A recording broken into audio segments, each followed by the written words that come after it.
The Darkeater Midir is objectively one of Dark Souls 3's easiest boss. Yeah, and also he's extremely overrated. This topic has lingered in my mind for so long, and to be honest, there were times where the phrase Darkeater Midir is DS3's hardest boss was the first thing that came to my mind when I was asked about difficult boss. But I've been pondering a different perspective ever since I started doing challenge runs back in the early days of 2020. Although I totally understand and fully empathize with those who still crown Midir as this pinnacle of Dark Souls 3 difficulty, if not the entire Dark Souls series. I once experienced that same feeling. A time where I was personally so terrified of the boss that I never even attempted to enter his fight. And when I really had to, I would always summon others to do the work, while I myself would only observe from the other side of the boss room. However, things changed. I doubled in my fair share of challenge runs, but eventually I left it behind due to the time and dedication it demanded, which I couldn't afford at the time. And then I moved on. But even today, I still hold this grudge on certain things, like a feeling that there's this misunderstood that must be addressed. So, let's talk about it, shall we? But why Midir, you might ask? Well, if you peruse any Dark Souls hardest boss lists or similar rankings, you'll consistently find Midir at the top, often hailed as the most formidable boss in the game, if not in the entire series. Even if you were to randomly ask someone on the internet, who's the toughest Dark Souls boss? The majority would likely respond with Midir. Take for instance, the Democracy's community poll from some time ago. I understand it's older data, but the sentiment still hasn't changed significantly. In this poll, Midir received a staggering 47.1% of the votes in the hardest boss category. Let's talk about Midir. Again, ridiculous amount of votes for hardest boss. 2,421 votes. The next was Gale with 837, which is about 3 times the votes that the next one got. Hey, I ranked him at the top 2. I mean, I don't even know what to say. And it really underscores the profound misunderstanding surrounding Midir's difficulty. And please don't get me wrong, I'm not attempting to come across as an elitist or a gatekeeper of sorts, passing judgments on those who perceive Midir as an insurmountable challenge. Well, in fact, I was one of those individuals. And chances are, so were you. As I mentioned earlier, I completely understand where you're coming from. Anyways, back to the topic. As you know, boss difficulty is influenced by so many factors: monstrous health pool, very little to no attack telegraph, incredibly fast and aggressive, unique mechanics, and even bad design. And the way the players approach the fight can also increase the complexity of said difficulty. Like, what's their playstyle? What weapon do they use? Or are they experienced or skilled enough to do certain things? Like, there are so many factors to consider. So, how exactly do we assess difficulty objectively? There are 2 major components that, in my opinion, can help us get as close as possible to an objective opinion. The first is game knowledge. This entails understanding the intricacies of the game's mechanics and how specific fights operate. This comprehension encompasses recognizing attack telegraphs and patterns, manipulating the AI in your favor, such as utilizing AI loops, and understanding how to prevent certain boss attacks, limiting them to just 1 or 2 moves. You can also manipulate the AI, as seen in how you can control Crystal Sage or Eldritch teleports, by simply just grasping the mechanics behind their teleportation.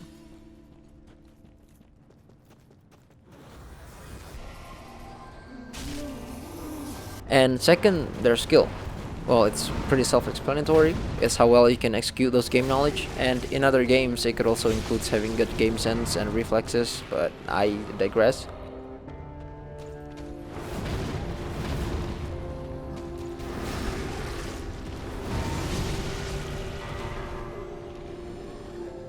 So now back to our main topic. What makes him the Darkeater Midir the easiest boss in the Dark Souls 3's DLCs? And what makes people think he's the hardest? He can't possibly be that easy, can he? Well, he actually can. You just have to follow the hints. And to be more clear, you must fight it like you fight a dragon in Dark Souls 3. I'll explain more about this in the next half of the video. You must confront him head on, as if you're facing the elementary school bully from your past. Only now you've grown twice his size. And never, ever go underneath. Always keep his head in front of you the whole time. This approach allows you to see what's happening clearly and considerably simplifies two critical aspects. First is you can discern his telegraphed movements with much better precision. And two, you can effectively and actually dodge them. Now, of course, just by knowing this won't make you straight up better on the first try. But hey, 20 bucks is 20 bucks. Like, seriously, most people, well, myself in the past included, were so terrified of his supersonic speed on top of how much damage he can effectively slap you with. But here's the secret.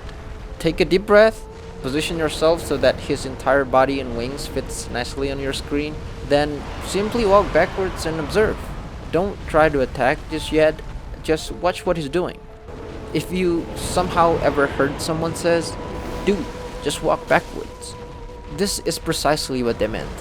It's not satire, nor it is sarcasm, it's the strategy. It's the way. And although there are some that'll require you to go sideways instead, such as the fire-related attacks and the charge, generally they're all the same. And also the infamous laser show. You just have to roll the initial burst, then you can just jog your way to his left. It's kind of as easy as that. Although, well, actually it's, of course, in practice it's not always that easy.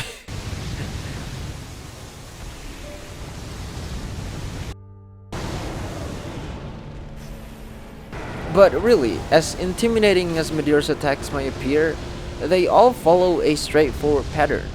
You won't encounter intricate combinations of moves, like for example, with bosses like Cinder, Freed, or Gale. These bosses can create various attack combinations on the fly, making it seem like they have this endless array of different combos. Although there are some patterns you can follow to make it more predictable, unless you're a challenge runner, I don't think you necessarily need them.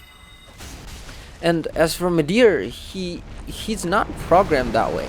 Each attack is a distinct individual action. Take your time to become acquainted with them. Step back, observe. Soon enough, you'll find yourself effortlessly evading every single one of his attacks, with not much rolling even needed. So, while all these bosses demand that you adapt to their relentless attacks with precise timing and seize every fleeting openings, when confronting Midir, there's but a singular demand. Step back or sidestep. To some extent, it is true that Midir has a substantial amount of HP, but he isn't the boss with the highest HP pool, nor he's the tankiest. The title of having the most HP, that'll go to Demon Prince, while Gale holds the honor of being the tankiest. Midir himself boasts approximately 15,860 HP, but don't forget he takes significant damage to the head, and also let's not forget the critical hit opportunity near the end of the fight, which literally ripped a massive chunk of his health. Additionally, his vulnerability to lightning damage is one hell of a blessing for us, even if it isn't for him. On the other hand, both the Demon in Pain and Demon from Below each have 7,062 HP, totaling of 14,124, and when combined with the Demon Prince's 7,045 HP, you're essentially dealing with a grand total of 21,169 nice HP. And have you ever realized how tanky the Demon Prince is? It's kind of crazy, but all three of them are very susceptible to bleed, so there's still a workaround. And then you have Gale with 15,037 HP. It is slightly lower than Midir, but this guy's just an absolute menace.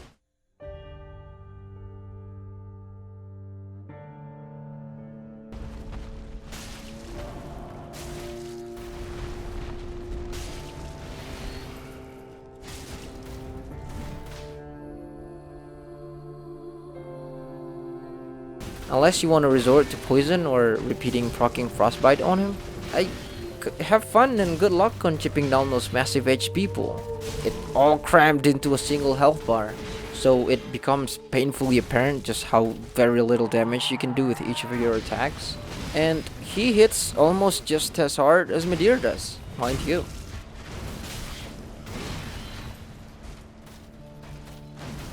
So with all these, it's very apparent just how much more forgiving Midir is compared to the other bosses in the DLCs. And I haven't even touched on Frida yet.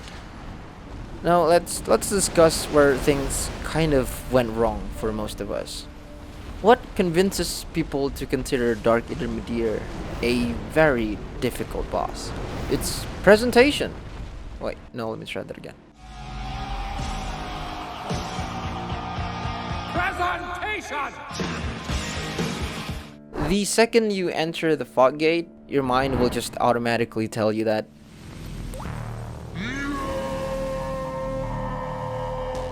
this insane drop that makes you think, and then soon you presented with this such massive arena filled with these remains of corpses, accompanied by this bleak tone that didn't really exist anywhere else but this massive cavernous layer, and this big scary dragon that charges at you like you owe him a buckload of money. And boy, don't get me even started on the music.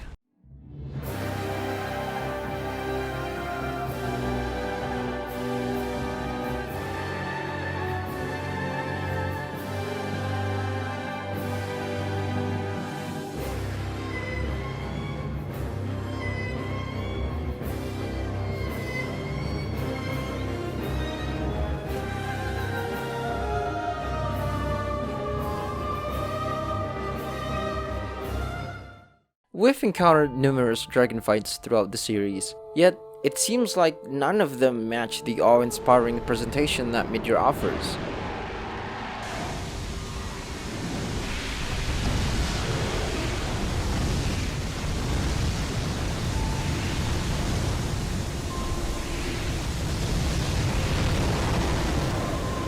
I used to think that the Black Dragon Calamite was the only dragon in the Soul series that really feels like simply trying to fight this thing is already a terrible idea. His design, the atmosphere, the way he moves, and Midir elevates this even further. He is bigger, the aggression and speed feels like it doesn't belong to something at that size. The camera shakes every time he does something, almost as if the ground itself trembles under the weight of his attacks. These kinds of atmosphere alone is enough to create the sense of dread, where being trapped there with him would be the very last thing you want. The first thing that came to my mind when I got hit by him was simply Oh, don't cry. and the first thing that came to mind when you hit him were usually he is one big tanky boy with a very big health pool. That is correct, but you know, it gets more interesting as we've discussed before. He actually not that tanky and not that much HP. Although both points are valid, but not as bad as you think it is. And well, last but not least, what's the game has been trying to tell you the whole time. Now, there's this tradition that the Soul series had kept for so long with its dragon fights, and Dark Souls 3 just straight up breaks it. Dragon fights had always been using the exact same core mechanic, where you get under and then manicure treatment, or sometimes with a little bit of tail cutting. Black Dragon Calamite, Hellkite Wyvern, Gaping Dragon, and Dark Souls 2's Guardian Dragon, Ancient Dragon, Sin. All these dragon fights requires you to run underneath so you can get your hits in. Yet, Dark Souls 3 completely discarded this mechanic, where instead of going underneath, it forces you to face them head on, like literally. And I feel like most people, myself included, simply wasn't always aware of this. And also, it's not like the game is hiding it from us. It's just knowing Dark Souls being Dark Souls. It'll just let you figure this thing out by yourself. By, vastly reducing damage taken anywhere else but the head. And you can only lock on the head and nowhere else. So the game has been telling us to face these dragons head on since the very beginning, but I guess we're just wasn't always aware of it, and we get punished pretty hard for it. I believed that all the challenges we've collectively faced can be distilled into those 3 key points, and maybe a couple more, such as having the wrong build, like having to fight these things while being a pyromancer. I think it's a pretty good way to end up finding yourself in the gulag.